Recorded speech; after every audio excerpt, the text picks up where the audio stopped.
Welcome everyone. Thank you for joining us today. We're going to get started. It's 11 o'clock and we have a lot to cover, so we're going to jump in. Today's webinar is Creating Safe Routes to School Programs in Tribal Communities in California. I'm Justine Hearn with the Active Transportation Safety Program here at the California Department of Public Health. Our program is part of Caltrans Active Transportation Resource Center under the Active Transportation Program. The Active Transportation Safety Program receives funding from Caltrans to provide technical assistance, training, and resources to Active Transportation Program, or ATP, non-infrastructure awardees. These services are provided statewide through Caltrans Active Transportation Resource Center. And we have, again, a very full agenda today, so we're going to move pretty quickly through the next few slides.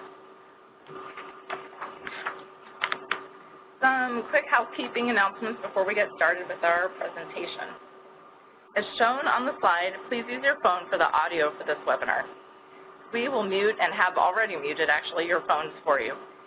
If you're having any difficulties with WebEx, please click on the contact support link in the calendar invitation for this webinar. Today's webinar is being recorded, and the recording will be posted on our website, which is shown on the slide here, following the event. We definitely would love to hear questions from you, so go ahead and submit your question through the dialogue or chat box on your screen. You can type in your question at any time during our presentation today.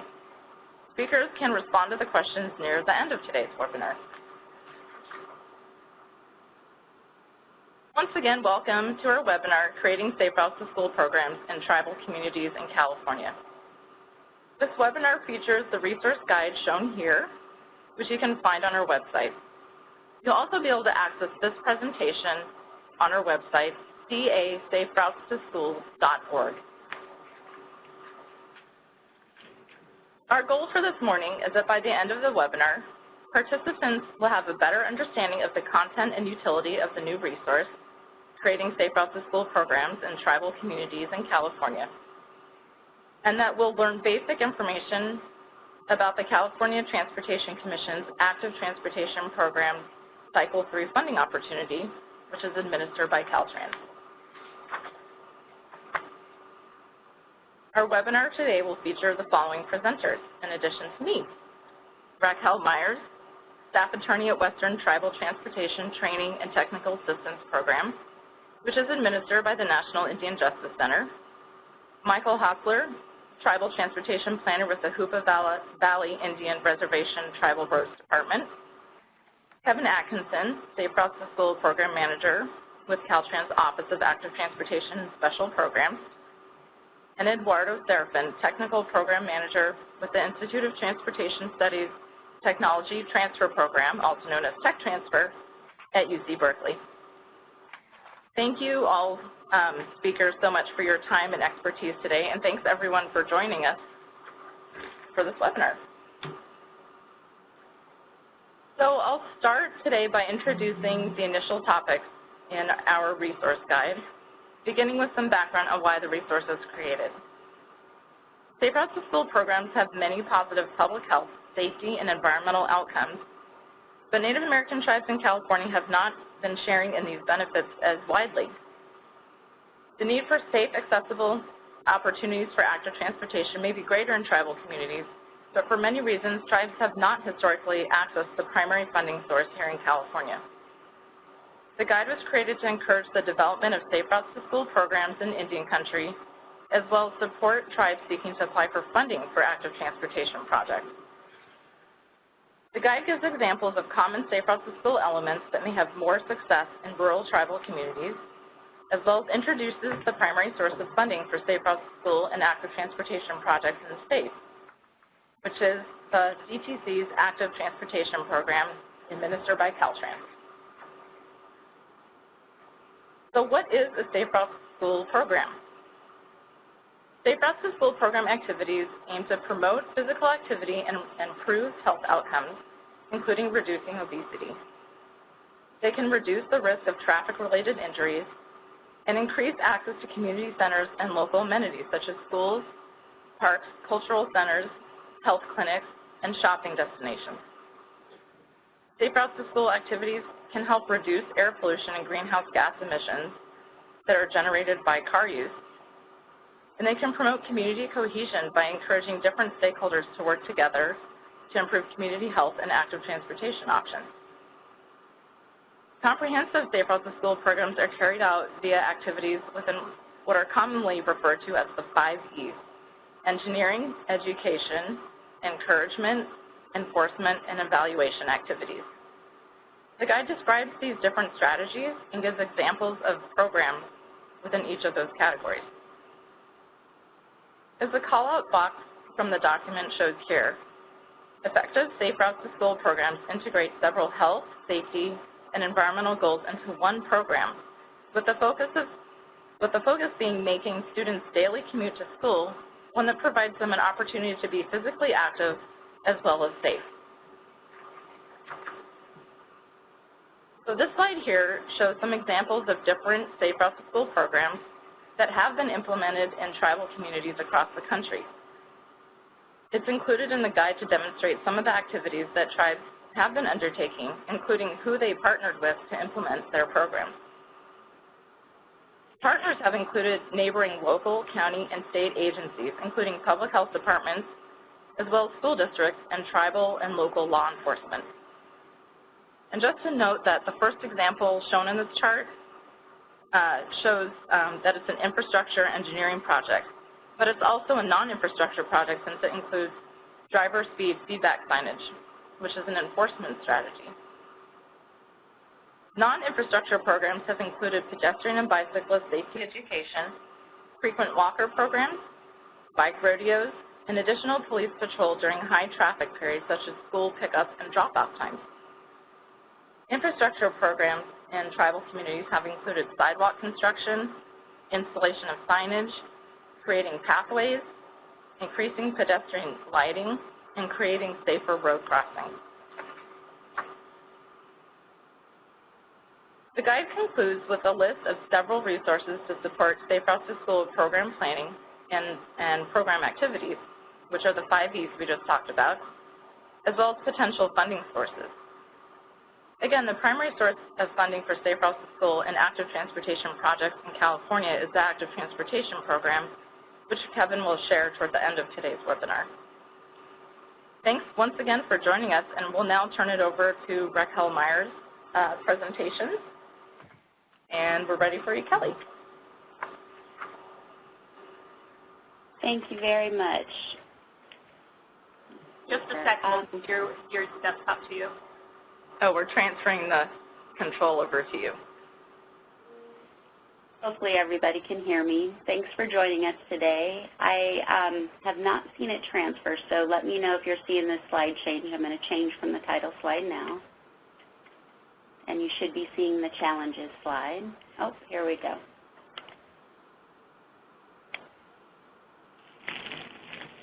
Practices Right. Go through very quickly, so hopefully it should be popping up right about now.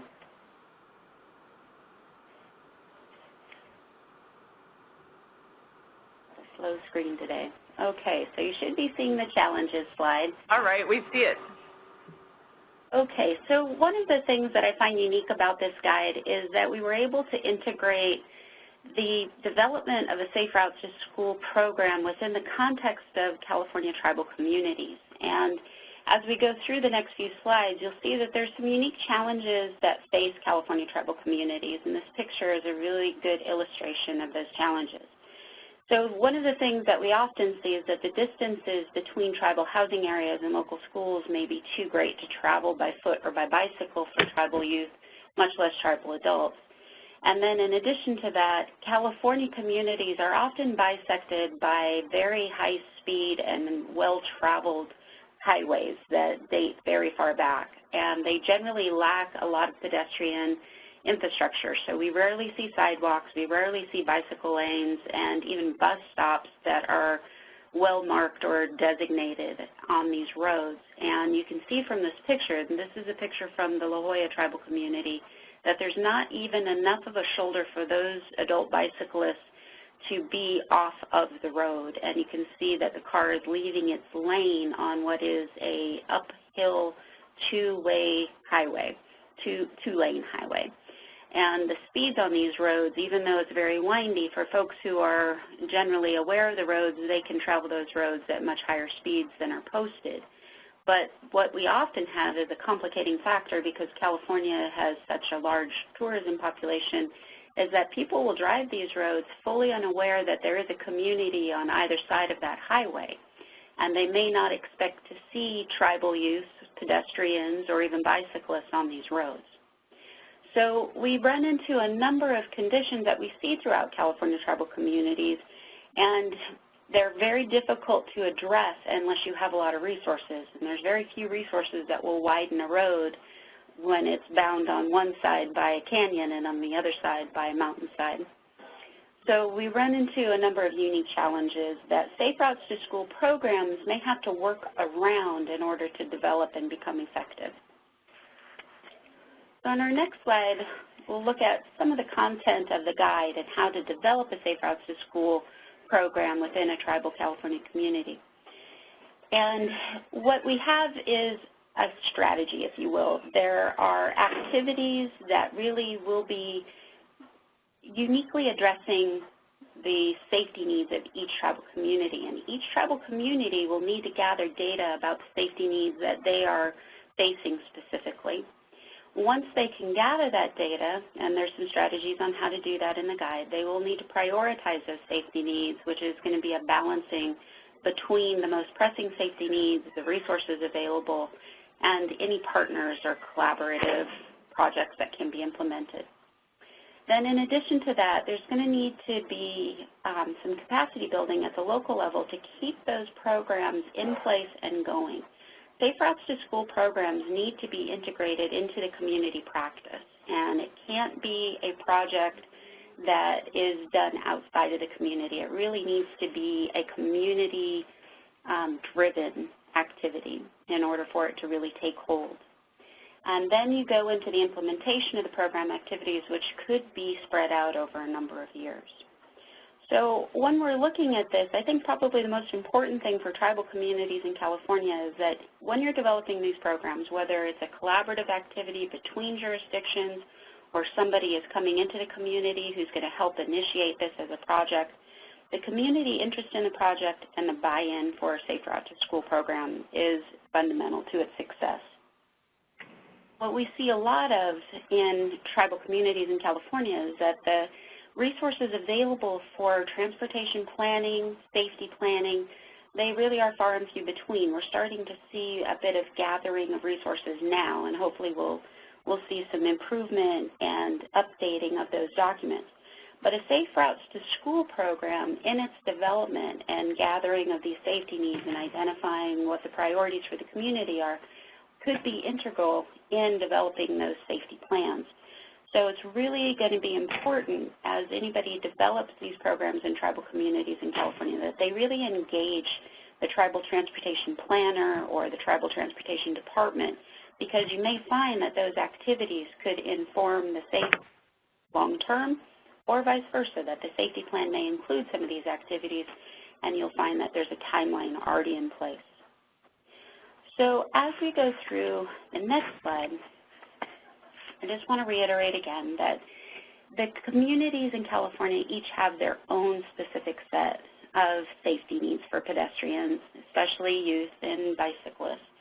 And what we really want to see is the incorporation of these programs to raise awareness, increase safety, and increase health for tribal families in California communities. But to do this, it really needs to be data-driven. And there are a lot of tools out there, and California Department of Public Health has got a great tool that you're seeing here in the slide, Communication for Pedestrian Safety, that allows for communities to engage their members in pedestrian walk audits, messaging for tribal communities on how to improve safety. It gives them a chance to put in their own opinion about what their concerns are. And it is an incredible tool in that you will get the perspective of the youth who can share with you the things that the adults may not see, but also from a perspective that the adults may not share. whether that be from, a certain height or a certain time of day that they're out there on the roads. And it really does shed a lot of light on the types of unique challenges facing the community that may not be gathered by groups of adults. So always look to your kids for sources of information.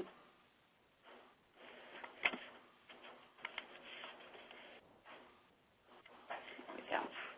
And as Justine mentioned earlier, the guide spends a lot of time looking at the 5 E's and explaining what they are. But once you gather the data from the community about the safety concerns, it's going to be important that you can really categorize what kind of activities you can use to address those safety needs along those 5E categories.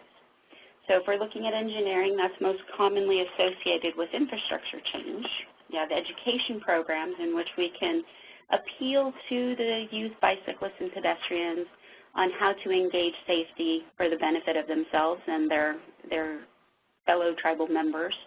Encouragement activities that will give them benefits for participating in the program, incentives, if you will. Enforcement activities that enforce the law, make people more aware of the disincentives for not following the rules. And then, of course, evaluation, which is a fundamental for any new programs that are being implemented. You must identify specific measures or targets, if you will, that you want to address and accomplish and either increase safety by a certain number or percentage, something that you can measure that will show whether or not your approach is working. And by doing that, you'll be able to establish some measures that you can do long-term that will help you in identifying additional funding sources or collaborative activities or partners to help keep your program going.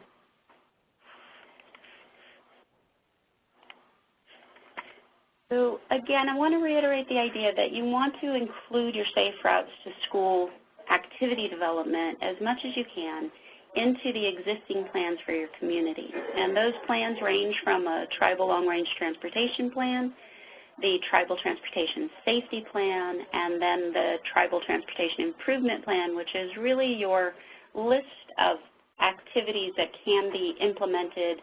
It's what we call a constrained dollar-driven program.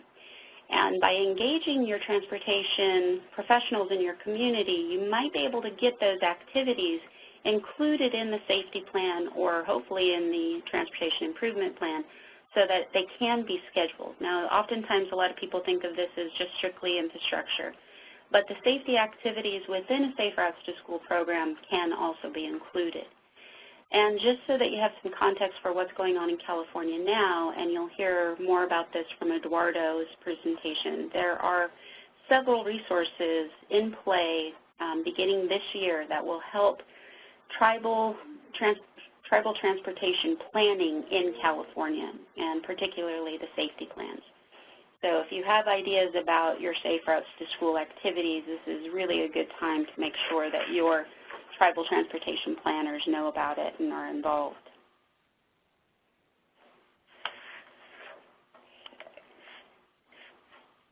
Okay. I'm going to turn it back over to Michael at this point.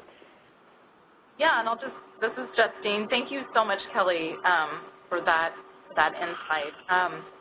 We're going to move on now to hearing about 2 tribal projects that have been awarded funds under the Active Transportation Program, beginning with Hoopa Valley Tribe, which was awarded a project in Cycle 2.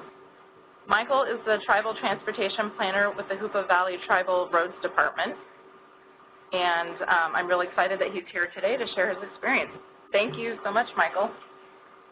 Thank you, Justine, and thank you, Kelly, for inviting me to be a part of this. I do appreciate everyone in attendance today. I do feel that the ATP program is a very important part of the tribe's transportation planning process in the sense that it funds a specific objective for the tribe that otherwise is difficult to fund, and that specifically addresses the pedestrians and the bicyclists in our valley. And just to touch on a few of the major points, of our tribe and our challenges. First, I'll give you a brief overview of our geographical location. We are located about an hour east of Eureka, California, about 2.5 hours west of Redding, California, and we're about 3 hours from the Oregon border, California-Oregon border. And we're located in the Trinity Valley along State Route Highway 96. And that highway bisects the reservation about 7 miles in total.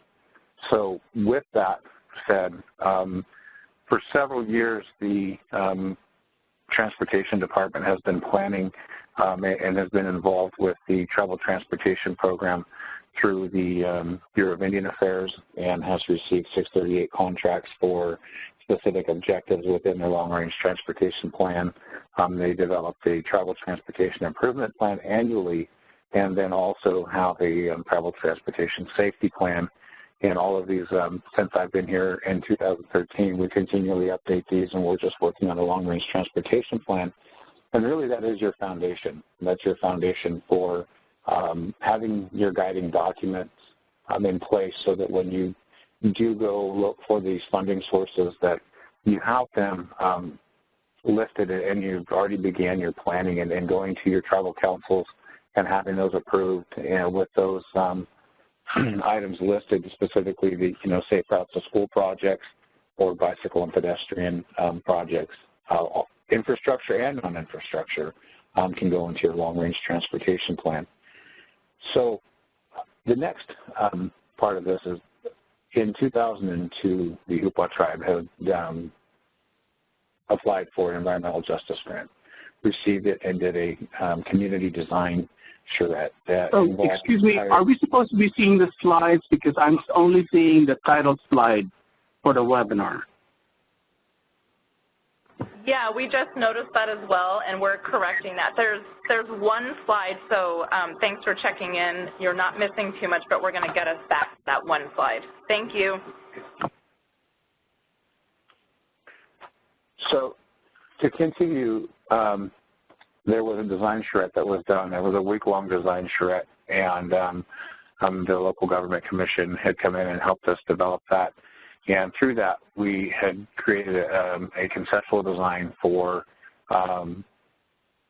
pretty much our pedestrian and bicycle pathways, how we wanted to improve our transportation system in downtown and throughout the valley.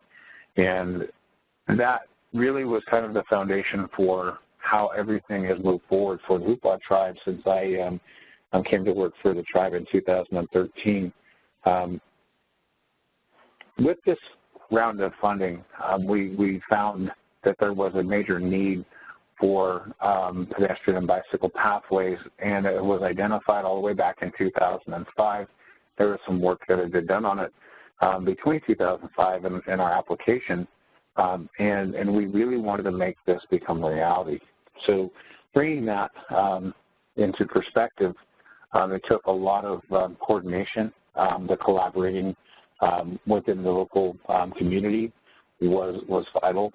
We partnered with California Walks to help do a community event where we mapped out locations of accidents. As you can see in the picture on the slide, there was a group of people standing around some maps, and really the data that was driven from the community that night was very impressive, and there was a lot of data that was not captured on the reservation for different accidents or, fatalities in the project area as well as out of the project area. We worked with the local school district, Humboldt County Public Works. We worked with Caltrans, Bureau of Indian Affairs, and we really reached out and asked those people to be a part of this process. The local public health nurse was involved. The Humboldt County Health and Human Services was also in attendance in this meeting. And so with that collaboration, we really gained a lot of support for the project. And just a brief description of our project, we are developing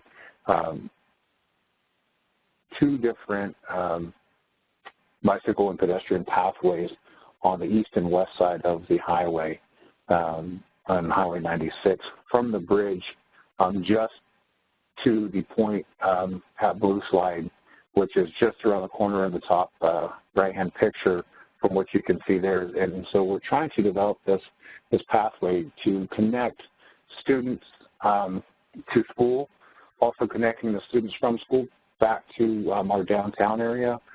There's very little room for our students to travel along the highway, and so we really wanted to work with the community in asking what is it that they wanted to see. And that has probably been the largest component that has driven this project. And I really want to emphasize that if we do not reach out to our community and there isn't that buy-in, it is very, very hard to develop, number one, a good application. The more people that you have involved in this process, the better chances you have at applying for this funding through ATP. The project development and the planning process for this has, like I said, has started, back in 2005 with the original design charrette and conceptual plans for how we're going to create, a walkable community. And I don't think that every project necessarily needs, 11 years of planning. However, really looking at your needs, incorporating your community, and when I say community, not just the people that live in your town, your community are all of those outside agencies that are involved. During the design fair that we had with California Walks, we actually set up 2 sessions, one session for all the jurisdictions involved, and we actually did a field walkthrough and got to show the needs that we have within our community, and actually walked the project site during a time where the school was being let out, buses were moving, kids were riding their bikes, walking down the street, and that was pretty powerful for our governmental and agency group that afternoon. And then in the evening, the community members are really the experts in what happens within the community, and so getting their information and giving them time and input is vital to developing a successful ATP application. So it looks like I'm done with my time, and if there's any questions, I'll be happy to answer those at the end of the webinar. Michael, thank you so much for sharing your experience and your efforts today. I know there's a really rich story there that you and I have chatted about several times now, and a lot went into this effort, but I think that just demonstrates that it's not something you can kind of pull off the shelf and apply for overnight, as you will know. So thank you again for your time. Absolutely. We'll turn it back over to Kelly now to hear about La Jolla's work. And I'm presenting on behalf of Adam Geisler, who was unable to join us today due to travel.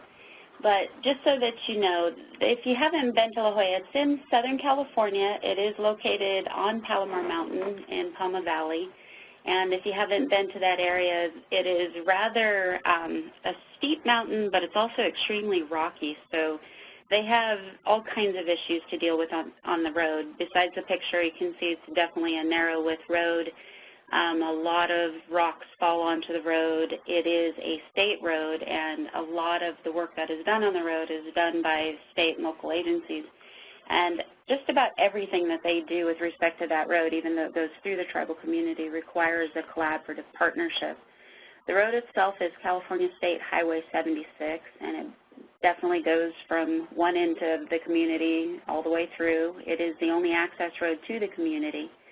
There are cross-deputized officers that also support California Highway Patrol to enforce the laws on State Route 76. There are no sidewalks, there's no bike lane, but there is public transit along State Route 76. And the only public transit is the school bus route. But the problem is that the turnouts for the school bus are very, very shallow. They are not marked. And in the past, they actually have had fatalities of a child that was at one of those bus stops.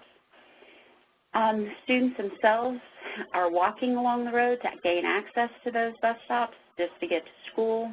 And when we saw that La Jolla was going through an effort to try and update their plan, they worked with California Department of Public Health to do one of the walk audits, and they were able to identify a lot of pressing needs area and things that they needed to address, and they went after the ATP grant. You can go ahead and change the slide for me, Jane.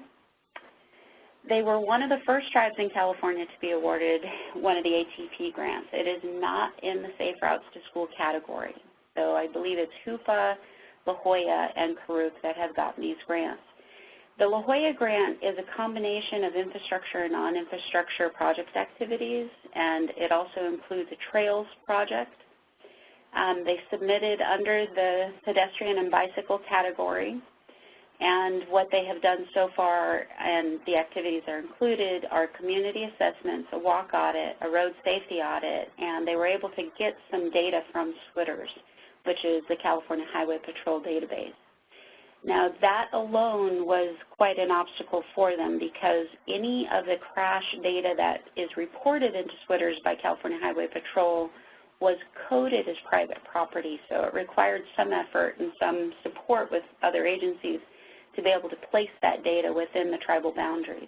And CHP is currently working with the Rincon Valley Band of Luiseño, which is on this same road, and their program is to allow for new geocoding of crashes that occur in tribal communities. So this is one of the efforts that led to that new collaborative partnership. You can go ahead and change the slide for me. So the infrastructure elements are listed on the left, and the non-infrastructure elements are listed on the right. You can see on the left, the infrastructure elements are quite expansive. Just construction of sidewalks on the arterial roads is going to be very expensive. Increasing the signage will improve the safety. Creating the bus stop benches and bicycle racks around those bus turnouts will help improve and identify those bus areas. The bus shelters that they wanted to do were not eligible under this funding. The non-infrastructure elements that you see are very close to the Safe Routes to School activities. So this is an element of their program plan to conduct the bicycle rodeos and walking school bus training, so that as those shelters for the benches for the school buses are going to alert people to the idea that kids will be there, it'll be safer, and the kids will receive education on how to manage and travel those areas. Community education events, school assemblies, where they'll also increase the safety and health messages. And then in addition, and probably an extremely important aspect of their program, is to pay for an additional California Highway Patrol officer and tribal law enforcement official to be in the area patrolling during the peak school traffic times. And I think probably one thing that you may want to draw from this is that it's not on these slides, but it is something that we found when we were conducting the road safety audit at La Jolla, and that is that this segment of Highway 76 has actually been identified by local motorcycle enthusiasts that have a formal club as one of the most advanced roads for motorcycle driving. And so you actually will get people on weekends that will film their efforts to go up and down this road at high speeds and managing the curves.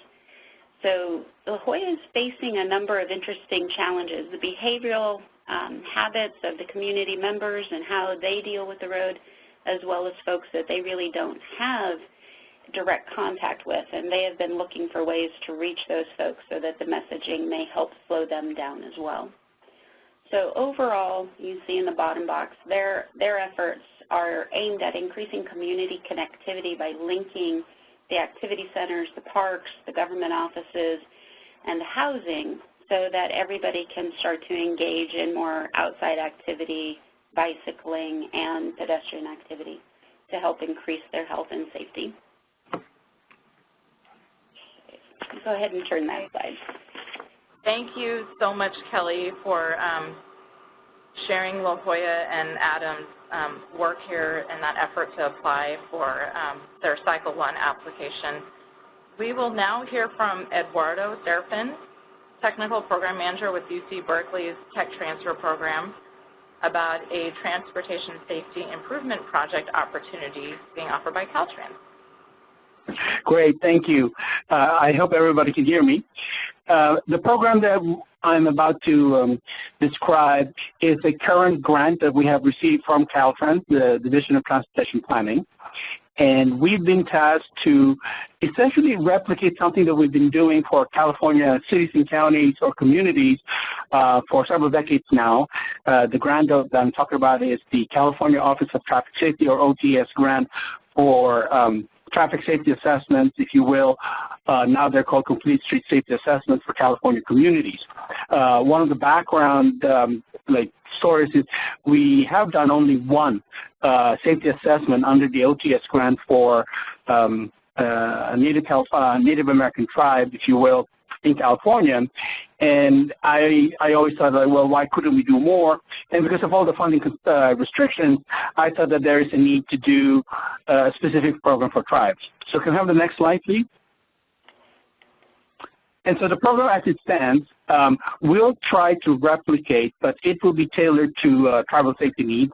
We are providing expert reviews as part of our program.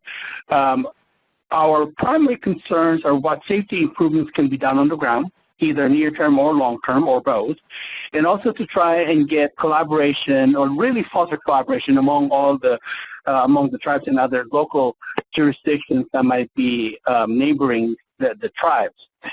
And of course, there's the issue of funding. We try to address that as best we can. The success of our OTS grant has really been part of how local cities and counties in California can apply for more funding using information and analysis and results that are done as part of our safety assessments. Next slide. So as part of our process, we are intending to do an online survey as part of our intake form process. We are trying to establish the need for transportation safety assessments for specific tribes. We are going to look at different metrics. There is consensus that the data that's being collected right now in terms of collisions is imperfect. There is, as Kelly mentioned, there is another project that is intending to address that issue, and another research center at UC Berkeley, SafeTrack, is heading that particular effort, and we are sharing information between our project and their project to see how we can identify and to prioritize the sites that we're going to visit. Because of funding constraints, we are only able to serve 15 tribes throughout the state. Next slide, please.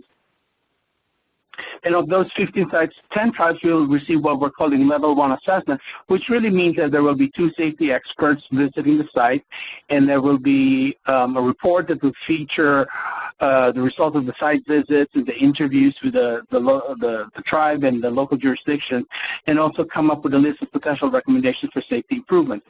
The idea is that we would most likely select the larger or more populated communities, tribal communities throughout the state that have documented collision problems, if you will. In our survey, we are asking for some data that may not be included in the SWITR's data that's currently available. Next slide. And we're also doing 5 tribal sites for what we're calling a level 2 assessment. We're sending 1 safety expert, a traffic engineer. It will be not a full study report, if you will, but it will be a memo that will include the results of the site visit and potential recommendations. And the idea here is that we could serve smaller, less populated tribal areas with the level 2 assessment. The level 1, level 2 is, if you will, an instrument that we created so that we could serve more tribes as part of the grant. And of course, money is an issue. there are constraints on what we can do and how much we can do. At this point, we are doing outreach workshops. The first one is going to be on April 4, specifically for the SANDAG Technical Working Group for Tribal Transportation Issues. We have 3 more that will be scheduled between the months of April, May, and perhaps early June. One will be in Northern California. At this point, proposed to be in Redding. One in Central California, proposed to be in Fresno, and another one in Southern California, and I think that's going to be at the Brington Harris facility in northern San Diego County. Next slide. I think I'm done with the formal part of my presentation. I would like to just offer a few things because I've heard a lot of good things. I reiterate just a few key concerns in terms of from the engineering perspective. Speed is always an issue when we're talking about safety for bicyclists and pedestrians, so we have to address speed either through engineering efforts or enforcement efforts or both. Crossings, especially pedestrian crossing or the lack thereof, is always a high priority when we look at our safety assessments. From a general planning perspective, the lack of connectivity is something that we try to identify because we've heard from Kelly that long distances are a norm, if you will, with rural and tribal communities. So the lack of connectivity in infrastructure is a critical issue, and usually these are very expensive solutions. The long distances is a key challenge because perhaps it's not doable to do walking or biking for these long distances, but perhaps a multimodal complete streets approach might be looked upon. And this is the types of things that we would be addressing as part of the tribal safety assessment that we are proposing. In the previous slide, I was the traffic engineer for a North Bay city in California, and we are, we're the main city in a large rural area, and I can appreciate the rural challenges of great distances, railroad tracks, and all kinds of trails that are not connected, and how to put them all together to allow people to walk and bike safely is a significant challenge. From our perspective, it's all hands on deck. I'm so sorry to interrupt you, but we'll have some time to go into more detail during our questions portion of the webinar, but we do have to jump to our next. And I'm actually just exactly finishing with that last statement, that the rural and tribal challenges are significant, and I yield the floor. Thank you. Great. Eduardo, thank you so much for sharing this opportunity with everyone today, and I'm excited that that we've been assisting with some of this work as well here at Department of Health. So thanks again, Eduardo, for your time. And you'll be able to access Eduardo's contact information to learn more about this opportunity from the slides once we get them posted on our website. And now we'll hear from Kevin Atkinson with Caltrans Office of Active Transportation and Special Projects, moving back to the Active Transportation Program. Thank you, Kevin. Thank you very much. Hello, everyone. You've heard several mentions of the Active Transportation Program here in the presentation previously, and we're going to go over a little brief overview of that and talk about what's coming up with that program as well. So if you next slide, please. So some of you probably know the Active Transportation Program just recently completed their Cycle 2 Call for Projects and Awards. This is a breakdown of the number of applications that were actually received in that Cycle 2. There were 618 applications. As you can see, 4 tribes applied for projects, as well as a host of other agencies and cities and counties in the projects. We're hoping in the future that more tribes will apply for money. Eduardo's got a great program here that helped you get started, so hopefully you will take advantage of that in the future here. Next slide, please.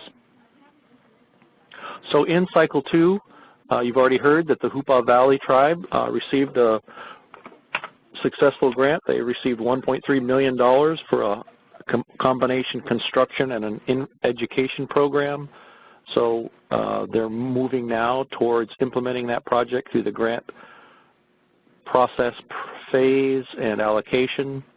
There were also, of course, a total out of Cycle 2 of 207 projects. So about 30% were successful in getting funded in Cycle 2.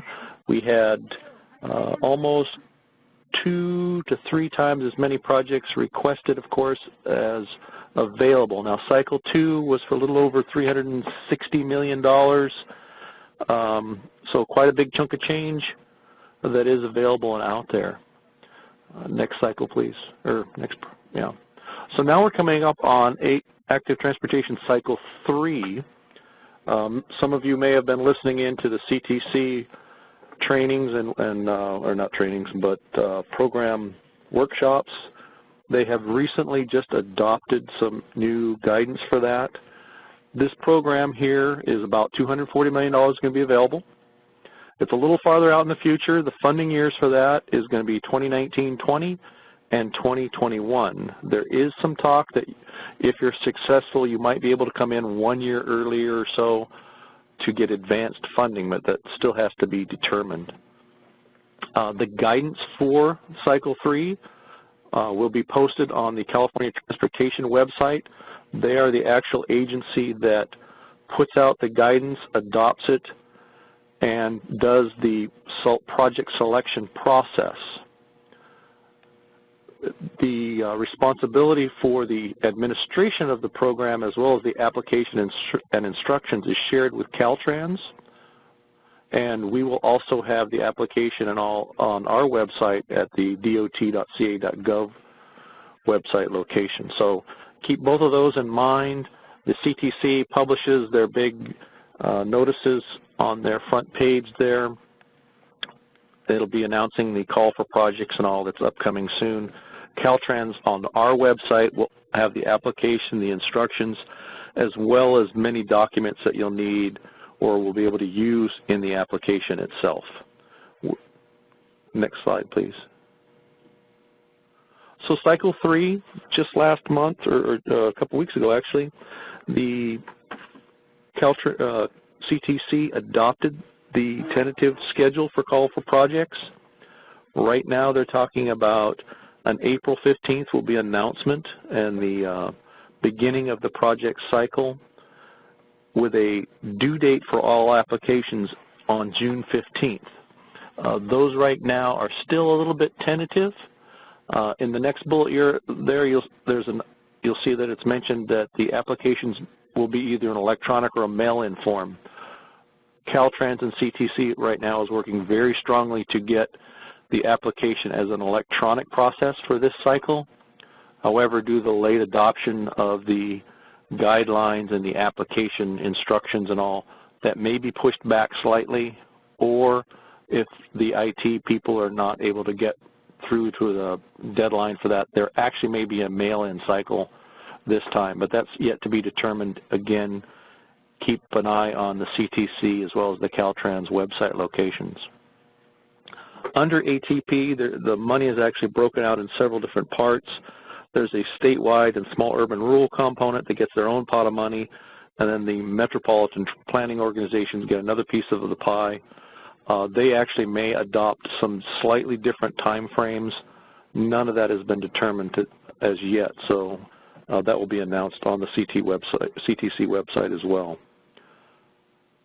The schedule currently calls for the adoption of the statewide and small urban projects sometime in early December. So after the June 15th application deadline, that gives Caltrans and the CTC and the reviewers to go through all the project applications that have been submitted. Of course, last year 618, so it takes quite a bit of time to go through those, select them, and score and rank everything. Next slide, please. Oh, hey, look at there. Questions on, I'll turn this over to Justine. Yeah, Kevin, thank you so much for sharing this information, and as he pointed out, CTC is still in the process of their final adoption of the guidelines and application. One of their workshops is actually today. Yeah, the guidelines have been officially adopted. The only thing that's being discussed right now is the application itself and what nuances are going to be in that. So the rules or the guidelines have been adopted officially already, and that is up on the CTC website. Okay, yeah, thank you for that clarification, and it's definitely worth checking in directly with CTC and Caltrans websites to keep abreast of the new developments there. Thank you so much for your time, Kevin. Mm-hmm. And we now have time for questions from all of you in the audience. We've had a couple come in, so I'll start there. But please do enter your questions into the chat box function provided by WebEx so that we can move through them after our first couple of questions. And I'll move closer to the phone. So one of our questions is, what might be a best practice or successful example of engaging youth in Safe Routes to School activities in Indian country?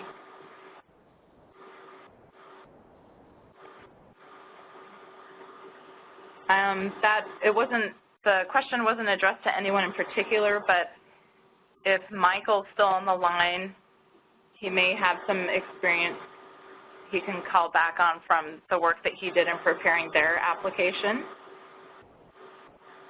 Hi, can everyone hear me, or am I still muted? No, we can hear you. Okay, good.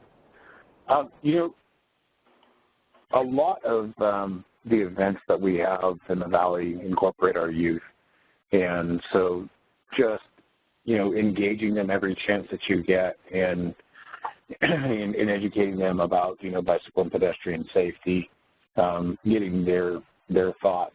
There were some kids at the event that we held for the community, and just listening to them and engaging them. You know, really we haven't implemented the infrastructure or the non-infrastructure component of the ATP yet, but we have identified that going through the school and engaging them in the classroom is a good way to have a captive audience, and that's something that we've identified. But really at this point, you know, a lot of it is just, you know, attending, you know, local community events and really, you know, advocating for, you know, the bicycle and pedestrian safety. Hopefully that answered the question. Thank you. I don't know if anyone else wanted to weigh in on that before we move on to our next question.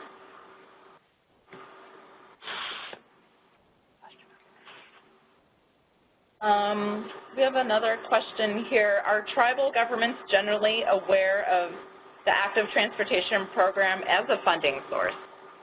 And that might be a question that that Kelly might be able to speak to if she's heard. Kelly, if you've heard from different tribes, if this is something that they're pretty aware of, or is it still an emerging idea as a funding source to them? I can tell you that it's definitely something that tribes are aware of. I think that in the past we've had some problems getting eligibility for tribes for certain grant programs, and Safe Routes to School was definitely a tough one because of the radius and distance between the tribe and the schools. So as it was rolled into the ATP, there were some concerns about whether or not tribes would be eligible. So they know about it. Sometimes you won't see a whole lot of active participation until at least one tribe can secure the funding and have a project go through. So it's really important for Michael and Adam and the Karuk project to get out there and have everybody understand what it took for them to get those projects in place and what their outcomes are in dealing with the agencies. And the issues range from sovereignty, waiver of sovereignty requests between the agencies and the tribe, whether or not those are possibilities. In many instances, it's a problem. Whether or not the funds can be transferred through a fund transfer agreement to the tribal transportation accounts, and that can hold up some funding. So we've experienced all of that with the ATP projects so far that are in tribal communities. So although they know about it, they also know that there have been some, you know, obstacles. So as soon as some of those things get worked out, I think you'll see more tribes putting in proposals.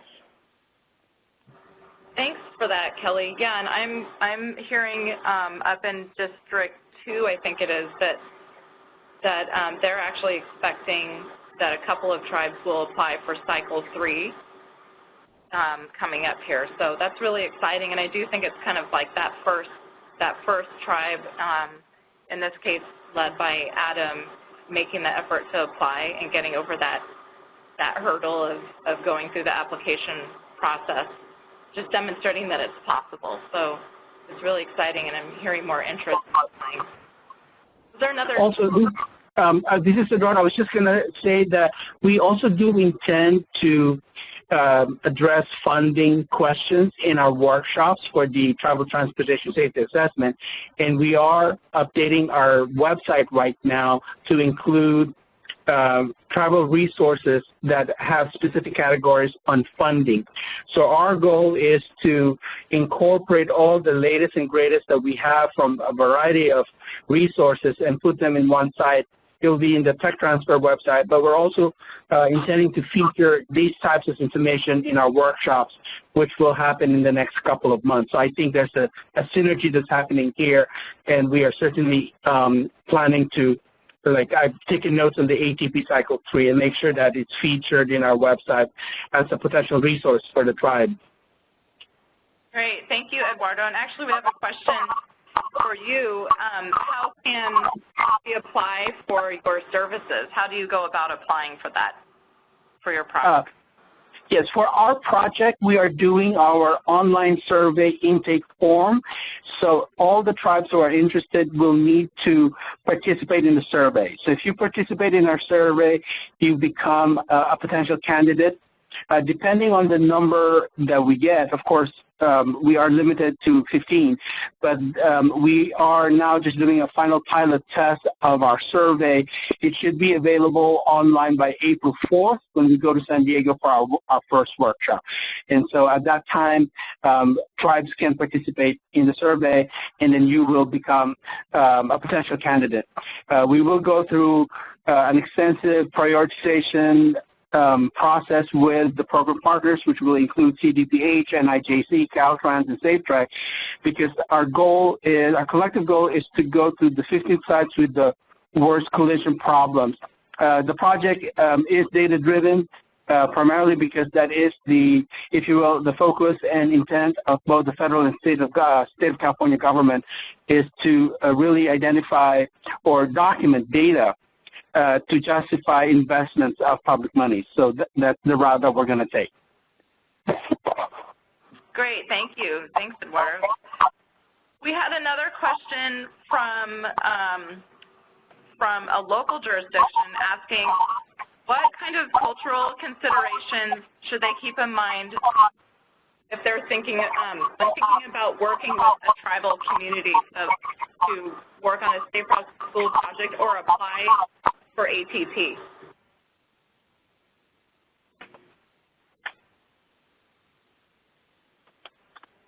Can you repeat that question? It was kind of breaking up on my end. I don't know if it was my phone. It sounds like maybe I'm getting feedback because someone might have me on speaker and feedback. Anyway, so the question again was from a local agency. What kind of cultural considerations should they keep in mind when considering working with a tribe, either in developing a Safe Routes to School project or in applying for an active transportation program grant? I know that's a big question, but maybe we can chip away at it just a little bit here in our remaining minutes. I think that, you know, if there's a local jurisdiction who's applying for an ATP grant and there's tribal Aboriginal territories, then that would still fall under the Section 106 consultation policy that has been set forth by the state.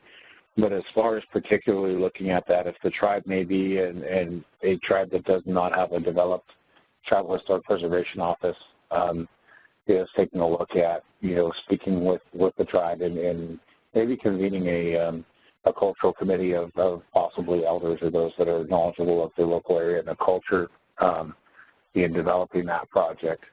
They can definitely, you know, the community members of the project area are the experts. They'll know information that's not listed, you know, in historical documents or data-driven. And so, you know, it's a part of that collaboration in creating your ATP project is bring the local communities and the local jurisdictions, the tribal jurisdictions and the non-tribal jurisdictions to the table and really, you know, vet those issues out from the onset. And that is, I think, you know, you hear, you know, statewide through various disciplines of government that, you know, the tribe just wants to be brought to the table, you know, from the start so that they can give input. And if they feel like they're a part of the project, the cultural considerations will be vetted in those early meetings, and they'll definitely let you know what you need to do to accomplish the project and how. And they're definitely going to want to know how that project is going to benefit their tribe or their rancheria or reservation, depending upon where they're at, and just really that planning process. It's about the planning, whether it's a non-tribal application for ATP or a tribal application, just really developing that strong networking from the onset and having people at the table immediately when the planning process begins for developing that application. I think it's important. Yeah, I think that's excellent, Michael. I also would add to it that it may not be a cultural consideration per se, but you really do have to get to know how the tribal government works, who's allowed to represent the tribal community at any of the meetings or even in the application process. They may have to get approvals. And then also making sure that the tribal community has a chance to vet some of the activities and give their say into what might engage their community members. And, it's both a generational thing as well as a cultural thing, that if you're working on Safe Routes to School programs and tribal youth are going to be the focus and the beneficiaries of those activities, they really need to be involved, and they need to be able to, put in their so-called 2 cents and make sure that they get the buy-in in the community. Kelly and Michael, thank you so much for taking on that question. I appreciate it. And we're actually at time now. We are going to send out a survey via Survey Gizmo in the next few days, where you will have the opportunity to respond to some questions in case you or your organization listening in on this webinar today are interested in particular technical assistance about Safe Routes to School or a Cycle 3 Active Transportation Program application. So look for that in your email in the next few days. And if you have more questions, here's some ways to get a hold of us. The access to the guide that we talked about at the beginning of the webinar is listed here, the specific web address. You can always go to our main site, casaferoutestoSchool.org. Kelly Myers' contact information is here. And on our next slide, here are your Active Transportation Safety Program representatives that we've designated by Caltrans District around the state. We're based here at the California Department of Health, and here's how you can reach us. And I wanted to put in a really quick plug for our next webinar in May, which may be of interest to tribal communities as well, because it covers rural Safe Routes to School programs and developing Safe Routes to School strategies in places in rural communities. And we've done an introduction about this this tool already, but we're going to take a closer look at some of the specific tools that are in that guide on our webinar in May. And that concludes today's webinar, but I did want to say thank you so much to the speakers today for your time and for sharing your experiences in applying or working on Safe Routes to School programming in tribal communities, and Eduardo for sharing about the safety assessment opportunity, and Kevin for sharing about Active Transportation Program funding. Thank you so much. I really appreciate it, and thank you all for participating today.